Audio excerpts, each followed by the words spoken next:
course, the day I decide to film my hair video is the day my hair decides that it's not cooperate. Hi guys, welcome back to my channel. If you guys are new, welcome to my channel. My name is Jess and I make beauty and lifestyle videos twice a week. Let's jump into this video, but if you guys are new to my channel, please don't forget to click that little red subscribe button. It really means a lot. Today's video is going to be a how I grew my hair quickly video, and I did. I have grown my hair quite quickly. I cut off my hair in the beginning of, or probably like the middle of March this year. I will insert a picture. Yeah. It was basically just below my chin, and basically I went and I cut off all the dead ends and the majority of the blonde. I still have some blonde in my hair, which you guys can see, but I did go ahead and cut off the majority of the blonde. My hair was quite long when I cut it off. I'll insert another picture here. It was basically like probably down here when I cut it off, and it just wasn't in great condition. So I cut my hair off, started all over again, and my hair has grown at least 6 inches in the last 6 months. And considering most people's hair grows 6 inches in 12 months, I thought that what I'm doing must be working, and I thought I would share it with you guys if you guys are trying to grow your hair, especially while we're all stuck in lockdown. So let's jump into it. Step 1, the first thing that I did was that I introduced rice water to my routine. I think this was an awesomely crucial step to growing my hair. If you guys haven't watched any rice water videos, I will leave my rice water routine linked up here in the cards, and I'll also leave a couple rice water videos linked in the description box down below. But rice water is basically full of a whole bunch of nutrients and vitamins and amazing things for your hair and scalp. It really helps to grow your hair, it helps protect your hair, but please be wary if you have protein sensitive hair. Rice water can give you a protein overload.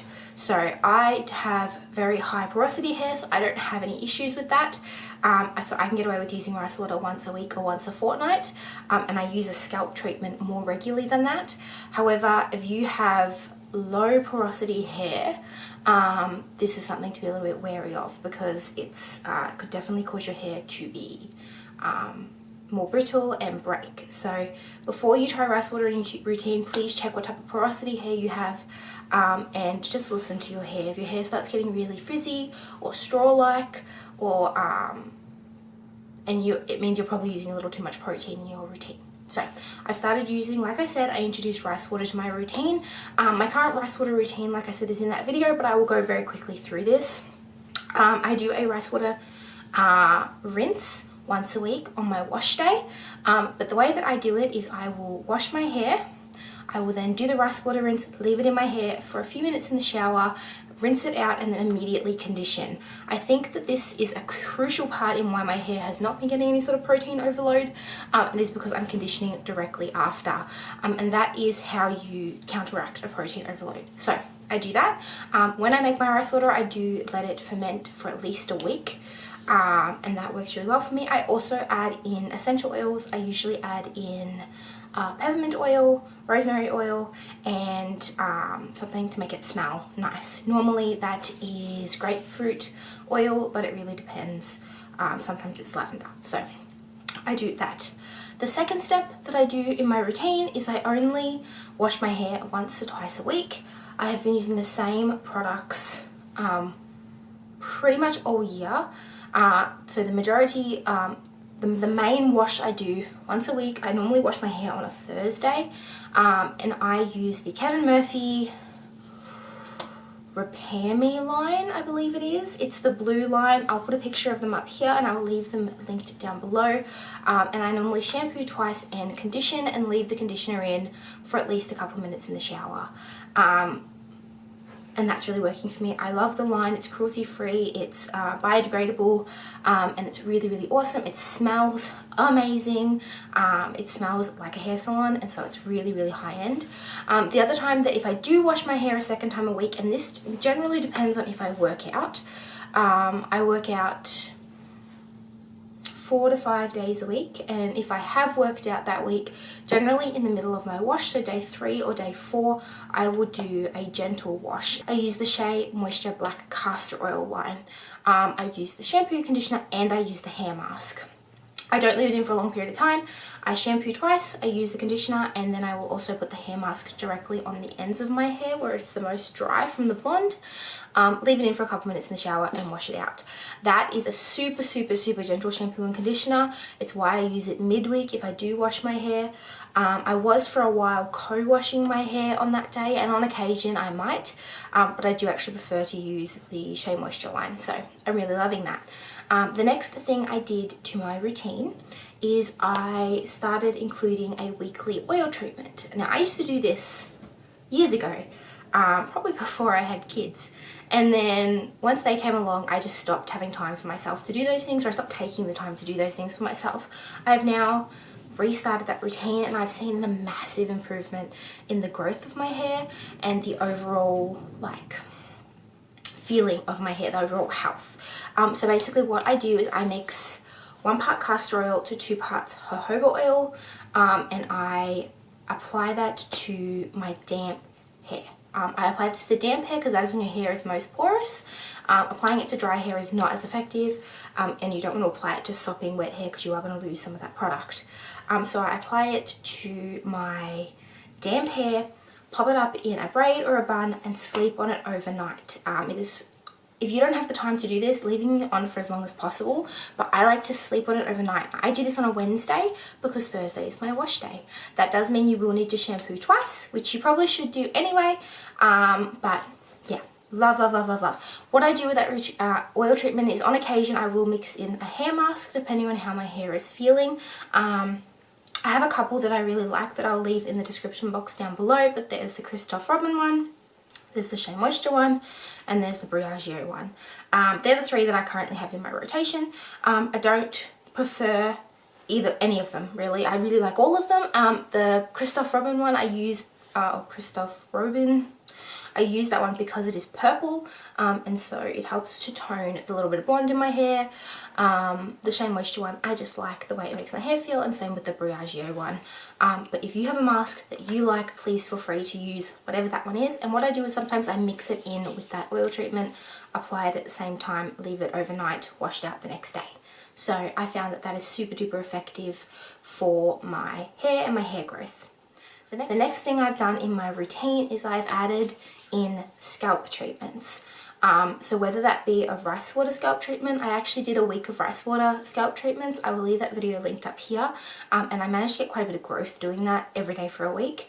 I don't do this every day, but I do this multiple times a week. What I do, how that is different to my rice water treatment, is I just apply this to my scalp, like just here, only up to here. I don't apply it to the length of my hair, and therefore my hair doesn't get that extra protein that it doesn't really need. And if I'm not doing rice water, I am using a mixture of essential oils. I'm trying out quite a few at the moment, but the one that I'm currently using has a little bit of jojoba oil, it has some castor oil, it has some baobab oil, it has some vitamin E oil, and I've mixed it all together into a dropper. I will come back with a video on how I made that treatment in a couple weeks time, because I'm currently testing it out. But I was also using for a while I was using the Shea Moisture Strengthen and Restore Serum as well. This is awesome if you don't want to have to make up your own. This has some great ingredients, and basically I was applying a really small amount of this to my scalp and massaging it in every day. I found that super helpful.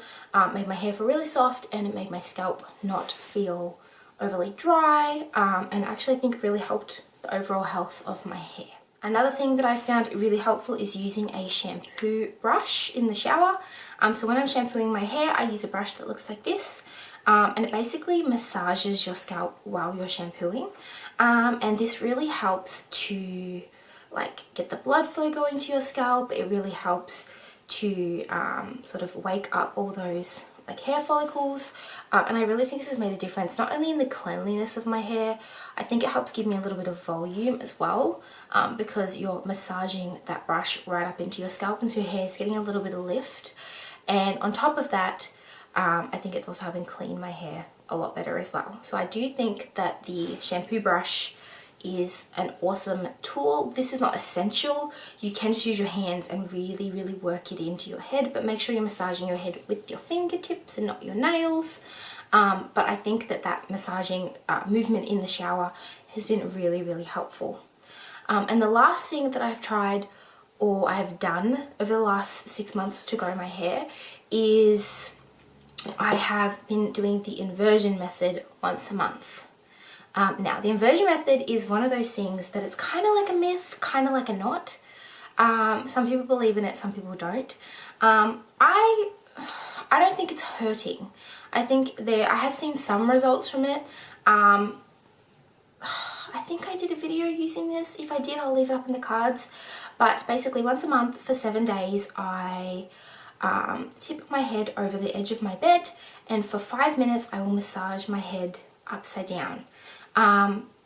As weird as that sounds, it makes all the blood flow go to your head. It helps kind of the same way the shampoo brush and the massaging does. It helps to sort of like bring blood flow, wake up the follicles, encourage growth. But the trick with the inversion method is you are only supposed to do it 1 week out of a month.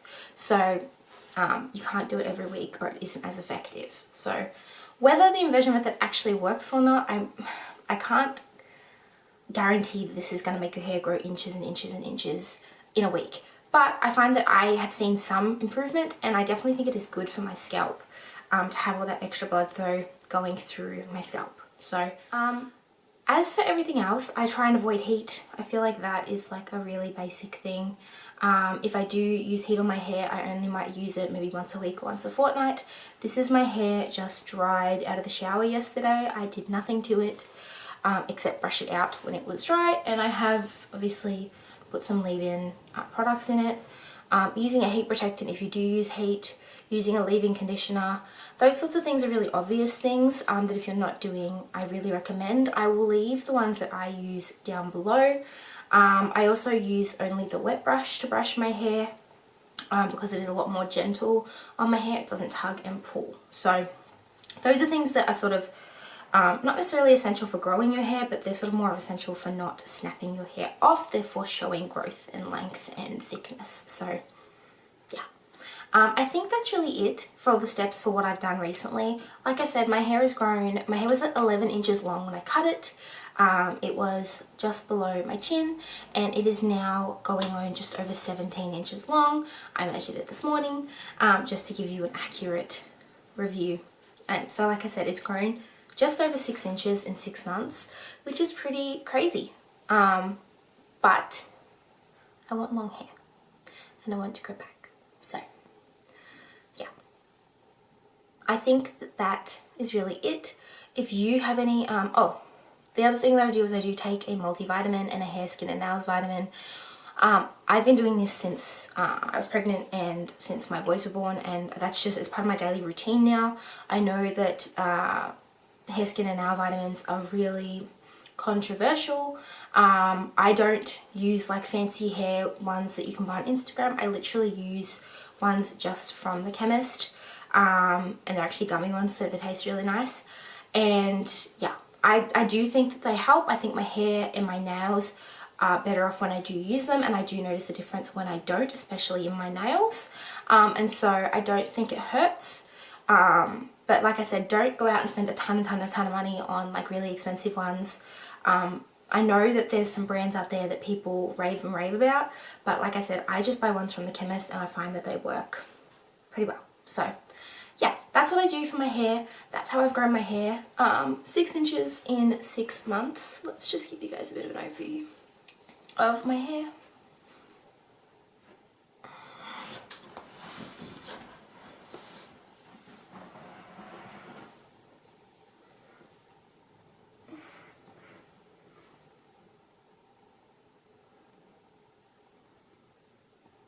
So let me know if you guys have any tips that you do for growing your hair, or if any of these tips were helpful, or if you hadn't heard of them before. I think they're all fairly standard tips, but these have what's worked for me.